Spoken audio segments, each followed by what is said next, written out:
I met with what we would know as the devil, and it surprised me because I was considered myself a really good person. You know, my mom had raised me to be a volunteer. I had volunteered since I was 13. I used to get, you know, on the bus after school and go to the seniors home and feed all the seniors, and so I had never tried drugs, and I had drank quite a bit in my youth, but you know, I was overall a really good person. I didn't even have a boyfriend until I was 20 years old. And, you know, when I met with what we would know as the devil, it surprised me because I thought, how could I be here? I don't understand. And what, you know, I'll kind of jump forward with it.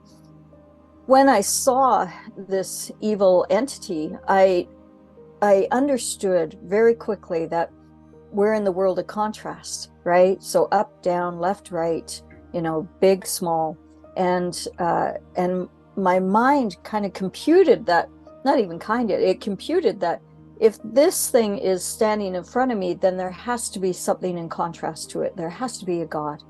And at that time, I wasn't a believer. And but out of necessity, I called in God and Jesus to be by my side, and miraculously, well, not even miraculously, just for me, amazingly, they were there. And I had God to my right, and Jesus was to my left, and they were just as we envisioned them, right? And as soon as this dark entity, what we know as the devil, saw Creator, his eyes bulged out and he took off. He was gone, and he just disappeared into the ether. And all his little gremlins that were with him, they were coming out of the floorboards. They were like growling, and they all went with him as well. And the room was clear. And I remember, you know, asking Creator, why, first of all, did that happen?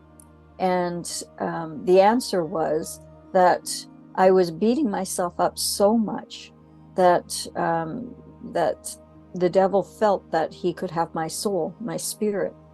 And I came to have a quick flash that that's what is going on here right now. There is a battle. There is a spiritual battle going on the planet. And it is a fight for souls. It is a fight for spirits. And so, yeah, I felt very clearly that the only reason that I was face to face with him was because, not that I was a bad person, but my thoughts were so damaging towards myself. I didn't love myself. I didn't even like myself. I hated myself. I didn't like my body. I didn't like the curves that I had. You know, I was getting a little bigger back then. And I just beat myself up so much, mentally, emotionally, every which way, that there wasn't much love left back for me. And so that was really the whole lesson, was to start to love thyself, love thyself, love thyself. And in that process, I changed my life over the next year. I was having a heart attack, which is long standing in our family. My grandmother on my father's side died at 32, massive heart attack. My mom had quadruple bypass, 42. I actually had kidney stones up until the age of 14, and that, I think, stressed my heart. So there I was, 28 years old and having a heart attack. And I made a deal with myself because I felt the palpitation and the murmurs and the pain often. So I said, I'm going to lie down, and when I wake up, I'll see if it's still there. I'll go to the hospital. And so I laid down, and boom, this knife pain came in. And immediately I slipped out of my body, and I was floating, and a big brown bird came and lifted me up and brought me into the light, brought me through the house, through the, you know, up over the house. And I could see Earth getting smaller and smaller as we left it. And I was crying because he told me that we were going to see the council. I ended up in the light, and that's where all the lessons began. It was beautiful. The bird put me down on, it looked like a stool, a chair, but it was cloud. It looked like a cloud, and yet when I sat on it, it was firm. and the love from the surroundings also emanated up through the chair and into me. And so I was looking down at this stool going, what is it made out of? Because I've never experienced the feeling, like a feeling nature coming out of a chair. And just then I looked up, and it absolutely shocked me that someone was standing in front of me, and it was Creator. And I had a feeling to call him God, but I also was being downloaded, like information was coming in at the same time. And I could feel that there were thousands of names that he went by as well.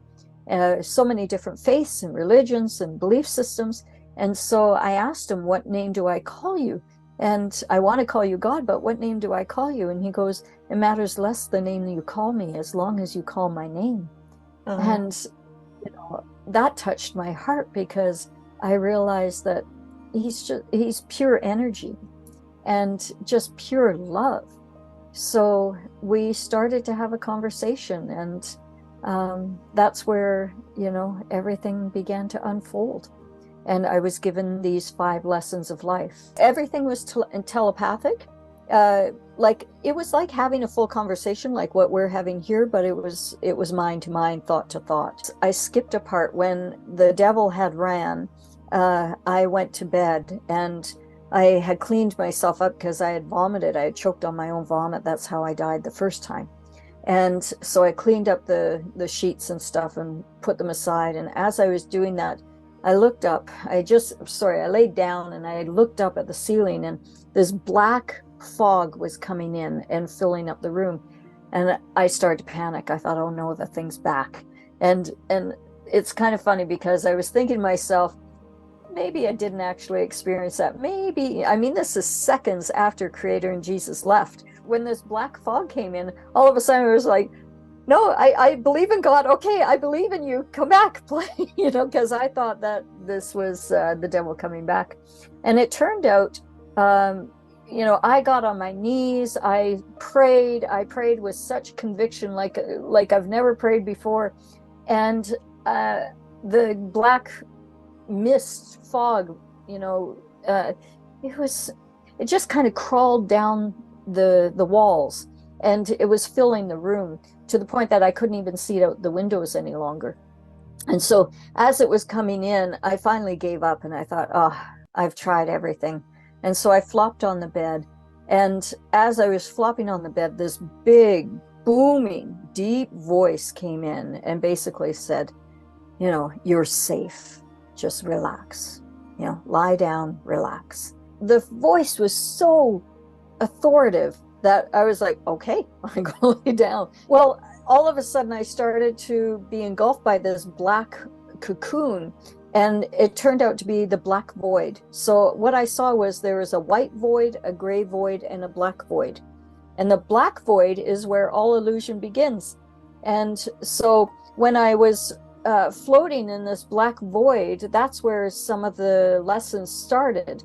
And it was waves of wisdom would wash over me. I all of these terms, they were given to me. I've never thought, oh, I'll call it waves of wisdom. It was as my thought would go out, it would go out over these waves that went to like a horizon, a summit, right?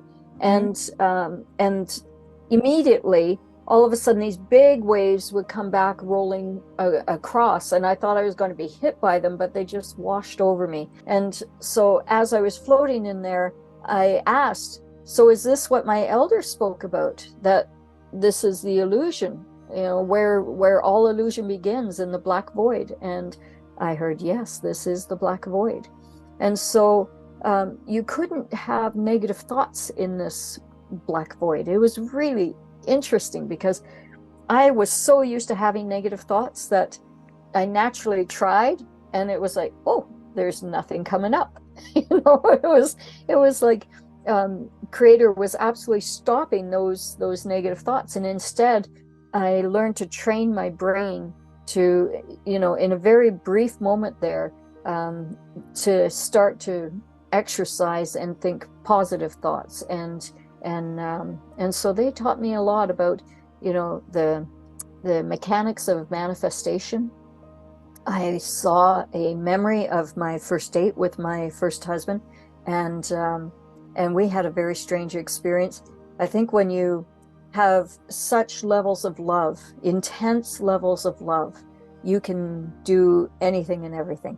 And so we stopped time. You know, on our first date, we had a lot of weird things. Not weird. I don't like saying weird anymore.